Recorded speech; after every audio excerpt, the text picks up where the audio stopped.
آج ہم اپنے بچوں کو اچھا کھلاتے ہیں، پلاتے ہیں، ان کو اچھی سے اچھی تعلیم دیتے ہیں، انہیں اچھے سے اچھا کپڑا پہننے کو دیتے ہیں، اس کے اسباب اور اس کے جتنے بھی وسائل بنتے ہیں وہ انہیں مہیا کرنے کی ہم کوشش کرتے ہیں۔ لیکن بچہ ہمارا کہنا نہیں مانتا، نماز نہیں پڑھتا، بد زبان ہے، بدتمیزی کرتا ہے، گستاخی کرتا ہے۔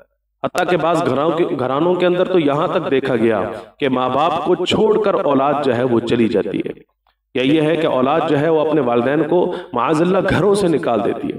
اس کی بہت ساری وجوہات ہو سکتی ہیں، لیکن آج 3 وجوہات میں آپ کے سامنے ذکر کروں گا۔ آج ہمارے معاشرے کے اندر 3 بڑی غلطیاں ہیں، اگر ان غلطیوں کے اوپر قابو پا لیا جائے اور کنٹرول حاصل کر لیا جائے، عین ممکن ہے کہ آج ہم اپنے معاشرے کو ٹھیک کرنے میں کامیاب ہو جائیں۔ سب سے پہلی چیز یہ ہے گھریلو ماحول کے اندر جو جھگڑے ہو رہے ہیں، روز بروز والدین کے آپس میں جو جھگڑے ہوتے ہیں، روز بروز والدین آپس میں جو بدتمیزی اور گستاخی اور بد کلامی اور سختی کے ساتھ پیش آ رہے ہوتے ہیں، بد اخلاقی کے ساتھ پیش آ رہے ہوتے ہیں، اولاد یہ سارے سین منظر جس وقت دیکھتی ہے تو ان کے دل سخت ہو جاتے ہیں۔ اولاد خود چیخنے پر چلانے پر مجبور ہو جاتی ہے، اولاد نہ عزت دیتی ہے نہ وہ رحم کرتی ہے۔ یاد رکھیے گا، جس گھر کے اندر سے محبت اور نرمی والا ماحول چلا جائے وہاں تربیت مر جایا کرتی ہے، وہاں بچوں کی کوئی تربیت نہیں ہوتی۔ اگر ہم اپنے بچوں کی تربیت چاہتے ہیں، اگر ہم اپنے بچوں کو با اخلاق بنانا چاہتے ہیں، یہ چاہتے ہیں کہ وہ ہمارا بحیثیت والد احترام کرنے والے بنے، ہمارا بحیثیت والدہ ہمارا احترام کرنے والے بنے، تو ضرورت اس بات کی ہے کہ ہم اپنے گھر کے ماحول کو محبت والا بنائیں، شفقت والا بنائیں، اس کے اندر نرمی پیدا کرنے کی کوشش کریں۔ ڈانٹ ڈپٹ اور غصے والا جو ماحول ہے، اس گھر کے ماحول کو ختم کر کے عزت دیں اور عزت لیں، یہ ماحول قائم کرنے کی ہم کوشش کریں۔ الفاظ کا چناؤ ہمارا اچھا ہو، گفتگو کا انداز ہمارا اچھا ہو، تو پھر آپ دیکھیں گے جس گھر کے اندر ایسا ماحول ہو وہاں تربیت ہوا کرتی ہے۔ اس لیے جملہ ضرور یاد رکھیے گا، جس گھر سے محبت نکل جائے، شفقت نکل جائے، جس گھر میں نرمی نہ ہو وہاں تربیت مر جایا کرتی ہے۔ دوسری چیز کہ جس کی وجہ سے آج ہماری اولادیں نافرمان ہوتی جا رہی ہیں، وہ ہے ہمارا اور ہمارے بچوں کا دین سے دور ہونا۔ آج دنیا کی ہر چیز سیکھنے سکھانے کی ہم فکر کرتے ہیں، لیکن نماز کی کوئی فکر نہیں کرتے، قرآن کی کوئی فکر نہیں کرتے۔ ان کو بتائیں کہ بیٹا نماز سے محبت کرو، قرآن سے محبت کرو، نبی سے محبت کرو۔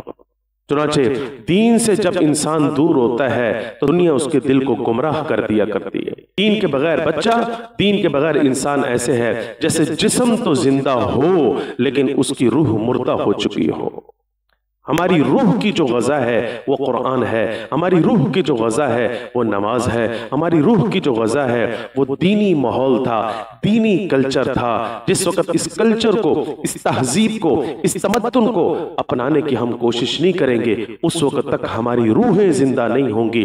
جب تک روحیں زندہ نہیں ہوں گی اس وقت تک ہمارے گھروں کے اندر بد اخلاقی والا ماحول قائم اور دائم رہے گا۔ روح کو زندہ کرنے کے لیے جہاں ہم ان کو دنیا سکھاتے ہیں وہاں دین سکھانے کی بھی ہم فکر کریں۔ یاد رکھیے گا، جس گھر کے اندر دینی ماحول ہو وہاں پر بدتمیزی اور بد اخلاقی والا ماحول نہیں ہوا کرتا۔ تیسری چیز کہ جو آج ہماری اولادوں کو خراب کر رہی ہے وہ ہے موبائل کا نشہ، اسکرین کا نشہ۔ اس کو ہم خاموش زہر کہہ سکتے ہیں۔ یہ ایک ایسا خاموش زہر ہے کہ جس نے آج ہمارے معاشرے کو کاٹ کے رکھ دیا ہے۔ کارٹون ہے، یوٹیوب ہے، گیمز ہے، یہ بچوں کو غافل بنا رہے ہیں، نافرمان بنا رہے ہیں، بے ادبی بنا رہے ہیں۔ جب 5 سال کا بچہ ٹک ٹاک استعمال کر رہا ہے اور اپنی مرضی کے مطابق جو اس نے سرچ کرنا ہے سرچ کر رہا ہے، کیا خیال ہے 10 سال کی جس وقت اس کی عمر ہوگی وہ اپنی والد اور والدہ کا فرما بردار بنے گا؟ ہرگز نہیں۔ موبائل فون کے استعمال کرنے کی وجہ سے جہاں اس کا دماغ کمزور ہوگا، جہاں اس کی نظریں کمزور ہوں گی، جہاں اس کی صحت خراب ہوتی ہے وہاں اس کے رویات بھی خراب ہوتے ہیں، بد اخلاقی پیدا ہو جاتی ہے، تنقید علی اس کا ذہن بن جاتا ہے، اپنی مرضی کرنے لگتا ہے، ضد، حسد اور بغض اور کینہ اور اس جیسی روحانی امراض کے اندر انسان مبتلا ہو جاتا ہے۔ اس لیے موبائل فون اور اسکرین کا جو نشہ ہے جب تک یہ ختم نہ کیا گیا اس وقت تک ہمارے گھر کا ماحول ٹھیک نہیں نہیں ہو سکتا۔ تو تین چیزیں میرے بھائیوں اور میری عزیز بہنوں پلے باندھ لیں، جب تک ان تین چیزوں کو ہم ختم نہیں کریں گے اس وقت تک ہمارا معاشرہ اس نہج تک نہیں پہنچ سکتا کہ جس نہج پہ رسول اللہ صلی اللہ علیہ وسلم معاشرے کو چھوڑ کے گئے تھے۔